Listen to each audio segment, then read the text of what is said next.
Cerita Pak Dar oleh Darmanto.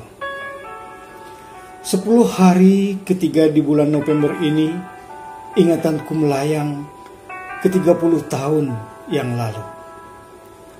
Selasa pagi itu merupakan hari yang sangat mengesankan bagiku dan tak bisa aku lupakan. Mungkin selamanya tak bisa aku lupakan. Waktu itu matahari belum terlalu tinggi, tetapi sudah melewati Penggalan. Ketika bis lintas Kapuas yang aku tumpangi mulai bergerak dan berjalan meninggalkan terminal Siantan yang terletak di Pontianak Utara. Aku hanya membisu menatap jalanan yang dibasahi hujan gerimis melalui kaca jendela yang terletak di sampingku. Bis lintas Kapuas itu semakin laju melalui jalan Katulistiwa meninggalkan kota Pontianak. Sementara aku sempat menangis dan menangis ketika membaca surat mereka. Aku menangis terus tiada henti-hentinya. Aku kenangkan wajah mungil siswa-siswiku, dari yang nakal sampai yang pintar. Ya, mereka memang pantas untuk kukenang. Sungguh, aku tidak tahu lagi harus bagaimana. Sementara semua orang di dalam bis itu bersuka cita, menikmati keindahan alam di sepanjang perjalanan. Hanya hatiku yang tak serasa kehilangan sesuatu, yang kini menuju sebuah kampung harapan yang belum pasti, yaitu Badau. Rasa bahagia, senang, dan benci serta dendam, dan juga rasa penyesalan semua bergumul jadi satu di atas ring hatiku. Aku ingin menangis sepuas-puasnya. Aku ingin membenci, namun tak tahu siapa yang harus kubenci. Ya, itulah perasaan saat itu. Mau kemana, Dek? Tiba-tiba seorang penumpang yang duduk di sampingku bertanya. Aku pun menjawab, mau ke Badau, Pak. Kemudian orang itu melanjutkan ceritanya kepadaku, sementara aku memandangnya dan memperhatikan pakaian dorengnya lengkap dengan nama di dada dan tanda pangkatnya. Cuma aku sudah lupa siapa dia dan apa pangkatnya. Yang kuingat hanya ucapannya, dia sedang bertugas di Sintang. Badau itu terletak di perbatasan. Daerahnya enak kok, Dek, dekat dengan Malaysia. Saya pernah bertugas di sana. Tentara itu menghiburku. Rupanya dia tahu jika aku ini seorang guru yang berasal dari Jawa dan baru akan bertugas ke sana. Dari penjelasannya, aku tahu jika Badau adalah sebuah kecamatan yang terletak di Kabupaten Kapuas Hulu, Kalimantan Barat, yang terletak di perbatasan antara Malaysia dan Indonesia, yang biasa disingkat dengan Malindo. Sepanjang perjalanan itu, aku jadi terhibur karena ada teman bicara. Hanya sesekali wajah murid-muridku datang, perlahan membayang dan kemudian menghilang. Perjalanan di sini tidak semudah seperti perjalanan di Jawa, Dek, kata tentara itu. Kemudian ia melanjutkan ceritanya setelah aku memandangnya sambil tersenyum. Ini nanti jika lancar, malam selepas Isya baru sampai Sintang. Karena dari Sekadau jalannya rusak dan belum diaspal. Nanti di Sintang harus bermalam, dan esok harinya harus naik tambang atau motor air menelusuri sungai Kapuas hingga Semitau atau Nangasuai. Nah, kemudian dari Nangasuai naik sampan menelusuri sungai Empanang dan Danau Majang untuk sampai ke Badau. Oh, jauh sekali pikirku. "Itu berapa jam perjalanan, Pak?" tanyaku padanya. Pak tentara itu pun menjawab dengan penjelasan bukan berapa jam, tapi bisa hari, tergantung musim pasang atau musim surut. Dan jenis mesin yang digunakan, mesin motor air apa. Paling besok atau lusa sudah sampai dek, jika tidak singgah-singgah.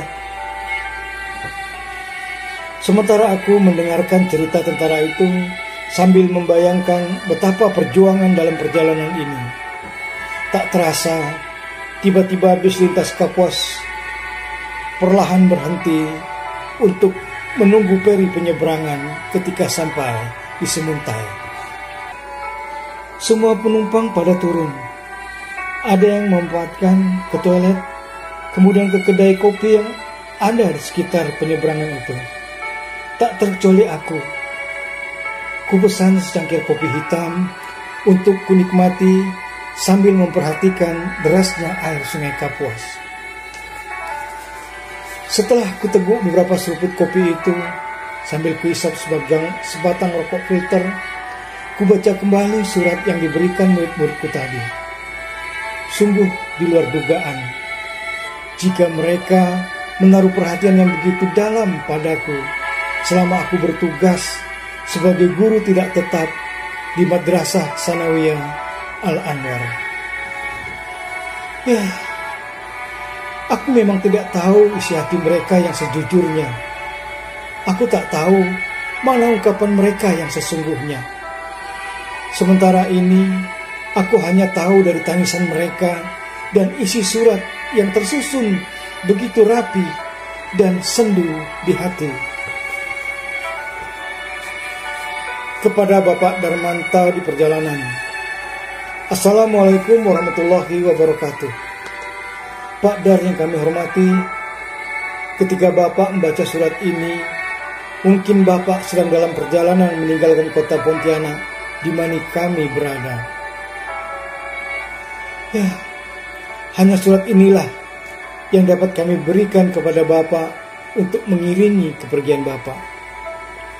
Pak Darmanto yang kami sayangi, sebenarnya sulit bagi kami untuk merelakan kepergian Bapak yang hanya lebih dari 1 tahun mengajar kami. Sulit rasanya melepaskan Bapak, seakan melepaskan mutiara dari genggaman kami.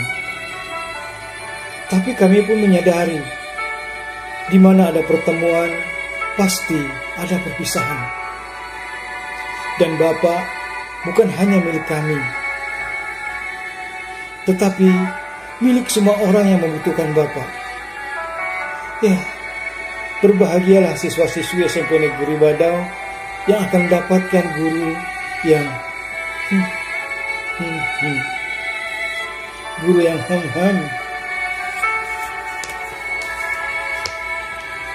Sungguh, pada waktu kelas 2 merupakan tahun yang sangat mengesankan bagi kami, di mana Pak Darmanto mengajar kami. Terus terang, dengan kehadiran Bapak di sekolah kami, menimbulkan semangat belajar di hati kami. Bapak bisa memahami jiwa kami satu persatu, sehingga rasanya begitu akrab. Tetapi pada awal tahun ajaran 1988, tahun 1989, ketika kami duduk di bangku kelas 3, kami dibuat kecewa oleh pindahnya Bapak dari sekolah kami. Ya, tahun ini merupakan tahun kesedihan. Guru yang kami sayangi dan kami banggakan harus pindah. Mudah-mudahan kami bisa mempertahankan semangat belajar, bahkan bisa meningkatkan agar bisa lulus dengan baik. Pak Darmanto yang baik, kami atas nama murid kelas 3A mengucapkan selamat jalan buat Bapak dan mengucapkan terima kasih atas bimbingan Bapak yang hanya lebih dari 1 tahun itu, dan mohon maaf yang sebesar-besarnya jika pada waktu belajar kami kurang serius. Kami tak bisa melupakan Bapak. Kami berharap Bapak pun demikian. Kalau Bapak mendapatkan murid baru, murid lama dilupakan jangan. Beberapa hari kemudian, aku pun mengirimkan surat balasan yang kukirimkan via pos dan giro. Buat anak-anakku yang cerdas di Madrasah Sanawiyah Al-Anwar. Assalamualaikum warahmatullahi wabarakatuh. Dengan nama Allah yang Maha Pengasih lagi Maha Penyayang. Dengan rasa puji dan syukur, senantiasa saya panjatkan kehadirat ilahi yang telah mengatur jagat raya serta isinya. Anak-anakku, mungkin berkat doamu, sehingga saya sejak berangkat hingga sampai ke tempat tujuan dalam keadaan selamat tanpa halangan sesuatu apapun. Begitupun doaku, semoga Allah senantiasa selalu melimpahkan segala rahmat dan nikmatnya kepadamu hingga kalian menjadi manusia yang berguna bagi agama, bangsa, dan negara. Amin. Ketika tanggal 1 November 1988 pukul 9:10 waktu Indonesia bagian Barat, aku meninggalkan Siantan Pontianak Utara di mana kamu berada. Aku berangkat bersama bis lintas Kapuas digiringi hujan pagi yang turun di kala itu. Ketika aku buka surat dari kalian yang telah dikirimkan oleh Tuti Susanna bersama Jainah, rasanya bergetar dan terharu hatiku. Aku tidak pernah menduga kalau perhatian kalian semua begitu besar dan dalam terhadap diriku. Sungguh, perasaanku terkesima dan tertegun mendengar kata-katamu yang begitu seni dan sendu, tersusun rapi, begitu agung dan kasih. Sungguh meresap ke dalam kalbu, sehingga derai air mataku tiada tertahan lagi, mengalir dan berjatuhan di sepanjang perjalananku. Mungkin ini merupakan sejarah yang amat terkesan bagiku. Aku tidak bisa melupakan peristiwa ini yang telah mengukir dalam deretan kenangan. Namun harapanku, semoga kata-kata penyesalan dan sanjungan yang telah kau lontarkan via suratmu bukanlah hanya merupakan kata-kata mutiara yang kalian rakit, tersusun begitu rapi dan indah. Akan tetapi, kata-kata itu betul-betul keluar dari akal yang sehat, keluar dari hati sanubari, sehingga merupakan sebuah kata pengakuan yang tulus dan ikhlas. Semoga. Sebenarnya aku juga tak ingin meninggalkan kalian. Aku masih ingin bersama kalian. Aku ingin membimbing kalian semua sampai keluar dari Madrasah Sanawiyah Al-Anwar. Bahkan sampai berhasil apa yang dicita-citakan. Ya, apa boleh buat? Keadaan menghendaki lain. Aku tidak tahu dengan pasti mengapa perjumpaan dan perpisahan ini harus terjadi. Mungkinkah ini merupakan bagian alur kehidupan kita? Atau mungkin juga merupakan aku tak tahu. Jelas ini semua ada yang mengaturnya. Serahkan semua pada yang mengaturnya dan yang menguasai segala peraturan dalam keteraturan. Anggap saja takdir tengah bicara. Kita punya rencana, Tuhan punya kuasa. Siswa dan siswiku yang kusayangi, ulurkanlah tanganmu sebagai rasa kerelaan. Siramilah aku dengan doamu sebagai rasa syukurmu. Dan ampunkan untuk diriku yang mungkin punya kehilapan dan alpa pada kamu semua. Ingat pesan Allah, demi waktu, kamu semua dalam kerugian.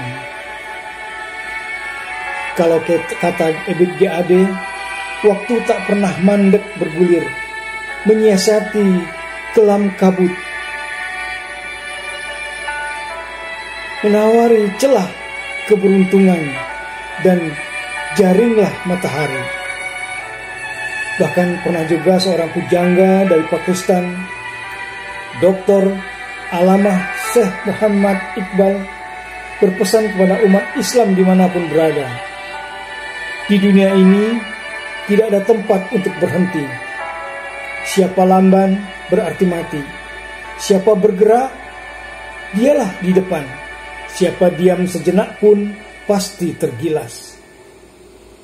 Maka dari itu, harapanku, bergeraklah kalian, berbuatlah sesuatu untuk dirimu dan sesamamu, agar kamu tiada terseret dan tergilas oleh roda zaman dan terendam di telan kegelapan.